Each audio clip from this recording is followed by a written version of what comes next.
Since the start of this year, more than a dozen high-profile local cases of child sexual abuse or exploitation have made headlines. Many of those cases include accusations against people in positions of authority, such as members of law enforcement, pastors, and multiple educators.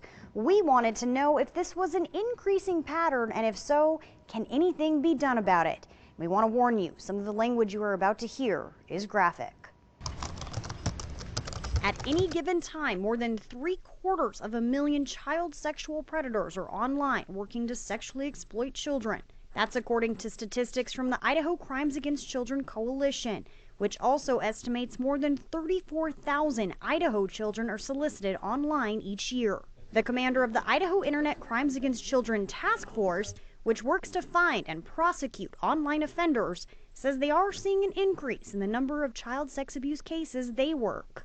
To date, I believe we're probably about 640-ish, and keep in mind we still have about 3 months to go. I believe last year we were about 570, the year before maybe 250. So it's progressively getting more and more. Some reasons for that?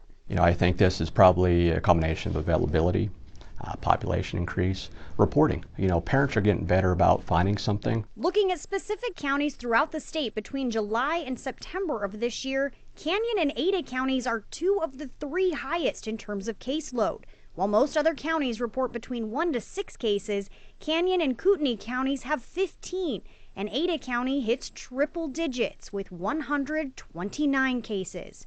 ICAC investigators like Tamara Pitts look into those cases. I receive cyber tips. I have to review all of those images or videos that come in as part of that cyber tip. I have to describe them and prepare everything for court ahead of time.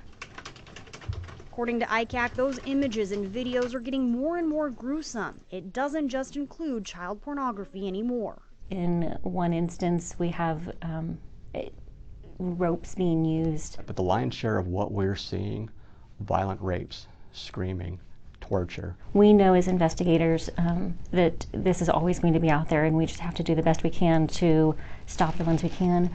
But every time I hear the new stats come out, it just is staggering to hear how much we've increased since the last time. But it's not just the online world with anonymous predators where cases are popping up. Recent arrests from around the Treasure Valley include prominent authority figures such as police officers, teachers, and youth coaches. Gene Fisher with the Special Crimes Unit in the Ada County Prosecutor's Office says it may not be that those types of cases are on the rise, but rather awareness is. Unfortunately, in some areas, like the Catholic Church, like the Boy Scouts, you are learning about a systemic problem that has been there for such a long time that it's all just being uncovered now. When it comes to educators, the State Department of Education says it may feel like a lot of cases, but we're talking about a fraction of a fraction of a fraction of a percent of educators. We have 30,000 certificated individuals. The number of cases we actually, or the number of complaints that my office actually receives is 80 a year, and then half of those are typically even opened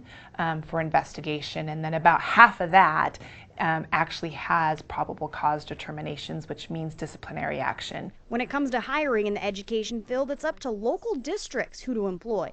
However, the DOE does run nationwide background checks on every potential hire. But we will get notified of any arrest that any of the states report, all 50 states. As for certified educators, we also run a check to ensure that you haven't had any disciplinary actions in other states.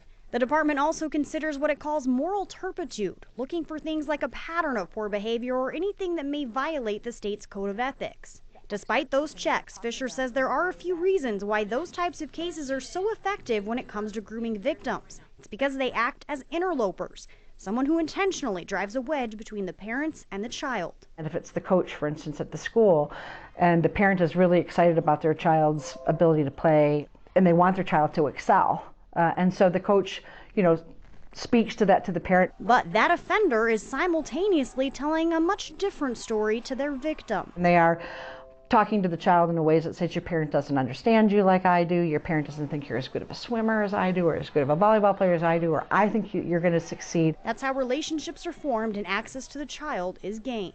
While ICAC says there will always be child predators out there, any work that gets even one predator off the streets or off the internet is a success. These cases are the hardest to work. But these cases are, in my opinion, the most rewarding in law enforcement. When we are able to save a child or a victim, that is the best you could hope for. The task force does have a wellness program in place to help with the mental health of its investigators who have to look at all of that explicit online content.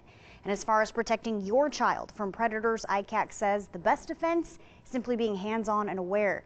We have more detailed tips and advice about that from the task force online at ktvb.com.